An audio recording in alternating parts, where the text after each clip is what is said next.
বর্ষাকাল, সন্ধ্যা নামছে ধীরে ধীরে। গ্রামের কোনো এক প্রান্তে একটা ছোট্ট ক্লাব ঘরের মধ্যে আড্ডা জমিয়ে বসেছে কিছু কলেজ পড়ুয়ার দল। রাজু, বাপি, সুমন আর তন্ময়, এই চার বন্ধু মিলে সপ্তাহ শেষে একজোট হয়ে আড্ডা দেয় এই ক্লাব ঘরে। পড়াশোনা থেকে একটু চাপমুক্ত হতে তারা প্রতি শনিবার সন্ধ্যাবেলায় এই ঘরে বসেই গল্প ঠাট্টা করে। তবে আজ তাদের মধ্যে সবাই উপস্থিত থাকলেও একজনের এখনো দেখা মেলেনি। কি ব্যাপার বলতো, তন্ময় এখনো এসে পৌঁছালো না? ওই তো সবার আগে এখানে আসে। বাপি, একবার ফোন করে দেখো, মনে হয় বৃষ্টিতে রাস্তায় আটকে পড়েছে। বাড়ি থেকে বেরোনোর সময় তো ওকে ফোন করেছিলাম, ও বলল ওর আসতে নাকি একটু দেরি হবে। তা আর একবার ফোন করেই তো দেখতে পারিস। বেচারা মনে হয় বৃষ্টির জন্য আসতে পারছে না। আচ্ছা দাঁড়া, দেখছি আমি।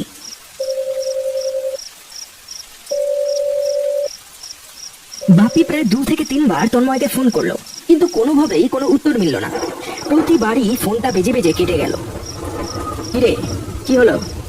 না রে, অনেকবারই তো ফোন করলাম, কিন্তু কেউই ফোনটা তুললই না। আমার এবার কিন্তু চিন্তা হচ্ছে। আরে চিন্তা করিস না, ও ঠিক চলে আসবে। মনে হয় বাড়ি থেকে ফোন নিয়ে বেরোতে ভুলে গেছে। হঠাৎ আশেপাশে কোনো একটা গাছের মধ্যে কর কর করে জোরে একটা বাজ পড়ল। নিমেষে গাছটার মধ্যে আগুন ধরে গেল। গোটা এলাকার বিদ্যুৎ বিচ্ছিন্ন হয়ে গেল। চারিদিকটা ঢেকে গেল কালো অন্ধকারে। মাঝে মাঝে ঝোড়ো হাওয়া আর তার সাথে বৃষ্টির তাণ্ডব। যেন প্রকৃতি কোনো বিপদের সংকেত দিতে শুরু করেছে এবার। এই যা, আজ আর মনে হয় কারেন্ট আসবে না। বাজটা আশেপাশেই কোথাও একটা পড়েছে।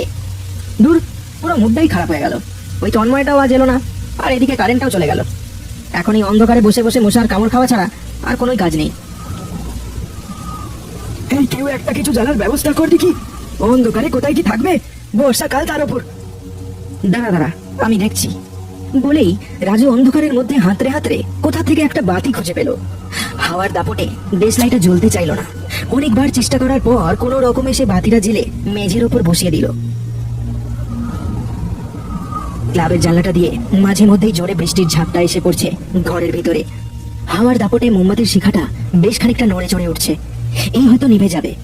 রাজু মোমবাতির শিখার সামনে হাত আড়াল দিয়ে সেটাকে হাওয়ার দাপট থেকে বাঁচাচ্ছে। এমন সময় ক্লাবের দরজায় কটা টোকা পড়ল। কে? তন্ময় এলি নাকি? কিছুক্ষণ চুপ, তারপর দরজার ওপার থেকে উত্তর এলো, আমি তন্ময়। এই দরজাটা খোল, খুব ভিজে গেছি। হ্যাঁ হ্যাঁ, এই তো যাচ্ছি যাচ্ছি। বলেই সে দরজাটা খুলে দিল। দেখলো তন্ময় ভিজে একেবারে সপ করছে। অন্ধকারের চোটে মুখটা একটু আবছা দেখা যাচ্ছে। তখনও বাইরে বেশ ভালোই বৃষ্টি হয়ে চলেছে। এই কি অবস্থা, এই দেখো কাণ্ড। আয় আয়, ভিতরে আয়। রাজু তন্ময়কে ভিতরে ডেকে নিল। তারপর একটা গামছা তাকে মোছার জন্য দিল। থাক, এটা লাগবে না। কি আশ্চর্য, লাগবে না মানে? তুই তো একেবারে ভিজে সপ করছিস। না মুছলে যে এবার ঠান্ডা লেগে জ্বর আসবে। তন্ময় আবারও কিছুক্ষণ চুপ করে থাকলো। কোনো উত্তর দিল না সে। বাতির আলোটা টিমটিম করে জ্বলছিল। হাওয়ার দাপটে সেটাও ধপ করে নিভে গেল। ওহো, এই বাপি, জানলাটা দিয়ে দে তো, বারবার বাতিটা নিভে যাচ্ছে। এই বলে রাজু আবারও একটা দেশলাই জ্বালাতে যাবে। এমন সময় একটা অদ্ভুত কথা বলল তন্ময়। থাক না, আবার কি দরকার বাতি জ্বালার? এই তো ভালোই তো আলো আছে ঘরের মধ্যে। সবাই তার কথা শুনে অবাক ছাড়া আর কিছুই হলো না। এই, তোর কি বৃষ্টিতে ভিজে মাথাটা খারাপ হয়ে গেল নাকি? কি সব আবল তাবল বকছিস বলতো তখন থেকে? ঘরের মধ্যে তুই আলো কোথায় দেখতে পাচ্ছিস? এটা বলে রাজু বাতিটা আবারও জ্বেলে দিল। এবার আর কিছু হলো না। রাজুর কথা মতো বাপি জানলাটা বন্ধ করে দিয়েছে। ঘরের মধ্যে এবার একটু হলেও আলো ছড়িয়েছে। হ্যাঁ, এবার বল দেখি, এই তোর কি হয়েছে? তখন থেকে ভুলভাল কথা বলে যাচ্ছিস। আর এত বৃষ্টিতে তুই ছিলি কোথায়? শুধু শুধু ভিজে ভিজে আসতে গেলি কেন আবার? আমি তোদের কাছে না এসে থাকতে পারলাম না। ভাবলাম যাবার আগে শেষবারের মতো তোদের সাথে দেখা করে যাই। এবার বুঝেছি, তোর বাবার ব্যবসাটা ধরবি, তাই তো? তাই তুই ব্যাঙ্গালোর চলে যাচ্ছিস। তাও ভালো, তোর একটা হিল্লা হয়ে গেল। ও, এই জন্য সেই থেকে এসে তোর মনটা খারাপ, তাই না? আরে এত মন খারাপ করিস না, চিন্তা নেই। আমরা ঠিক তোর সাথে বছরে একবার হলেও দেখা করে আসবো। হ্যাঁ, কিন্তু ভাই একটা কথা বলছি, ওখানে গিয়ে আমাদের আবার ভুলে ঠুলে যাস না। বাপির কথাটা শুনে তন্ময় তার দিকে তাকালো, যেন সে কিছু না বলেই তাকে অনেক কিছু বুঝিয়ে দিতে চাইছে। কি রে, কি হলো? ওরম করে তাকিয়ে আছিস কেন? দূরে আবারও কড়কড় করে কোথাও একটা বাজ পড়লো।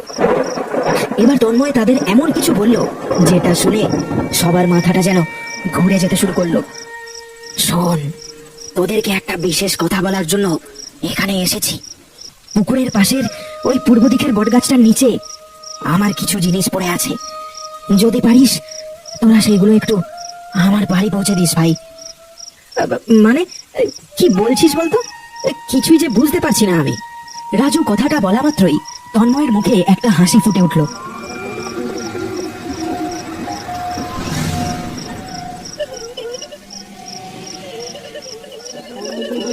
বিশাল একটা গালচেরা হাসি হেসে উঠল সে। তার চোখের মণিগুলো এখন ক্রমশ ছোট হয়েছে। তার শরীর দিয়ে কেমন যেন এক প্রকারের ধোঁয়া বেরিয়ে চলেছে। বিভৎস তার মুখটা সবাই দেখে যেন ভয়ে জমে যেতে লাগলো। কেউ ভাবতেও পারেনি যে আজ তাদের সাথে এমন কোনো ঘটনা ঘটবে।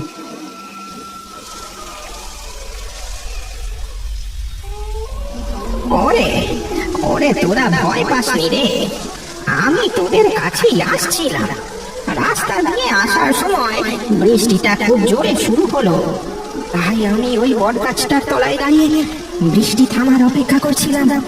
কিন্তু কিন্তু হঠাৎ এই গাছটার মাথায় জোরে একটা বাজ পড়লো, আর আমার এই অবস্থা হলো। ওই গাছের নিচে এখনো আমার পোড়া শরীরটা পড়ে আছে। যে পারলে পারলে ওটা আমার বাড়ি পৌঁছে দিস। আমার এই শেষ অনুরোধটুকু রাখিস। আজকের পর থেকে তোদের সাথে আমার আর দেখা হবে না যে। আর হ্যাঁ, এই দুর্যোগে কোনোদিন তোরা বাড়ির বাইরে বেরোবি না, না হলে আমার মতো অবস্থা হবে তোদেরও। বাড়ি থেকে আমাকে বেরোতে বারণ করেছিল, কিন্তু কিন্তু আমি শুনিনি। বিদায় বন্ধুরা, এবার আমি চলি। বলেই তন্ময়ের ছায়ামূর্তিটা আস্তে আস্তে হাওয়ায় অদৃশ্য হয়ে গেল। তারপর কিভাবে যেন ঝপ করে কারেন্টটাও চলে এলো, যেন তন্ময় যেতে যেতে আলোটা ফিরিয়ে দিয়ে গেল। সবাই আর বেশিক্ষণ বসে থাকলো না, হুড়মুড় করে দৌড়ে সোজা গিয়ে দাঁড়ালো ওই বটগাছের নিচে।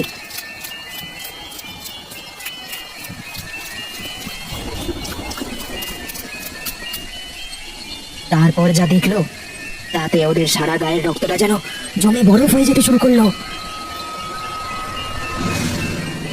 বিশাল বটগাছটা পুরো ছাই হয়ে গেছে, আর তন্ময়ের দেহটা বিভৎসভাবে পড়ে আছে গাছের নিচে। সারা শরীরটা পুড়ে ছাল চামড়া উঠে গেছে, চোখগুলো বাইরে ঠেলে বেরিয়ে এসেছে, মুখটা হাঁ করা। বেচারা মরার আগে খুব ভয় পেয়েছে। আমি ভাবতেই পারছি না তন্ময় আর আমাদের মধ্যে নেই।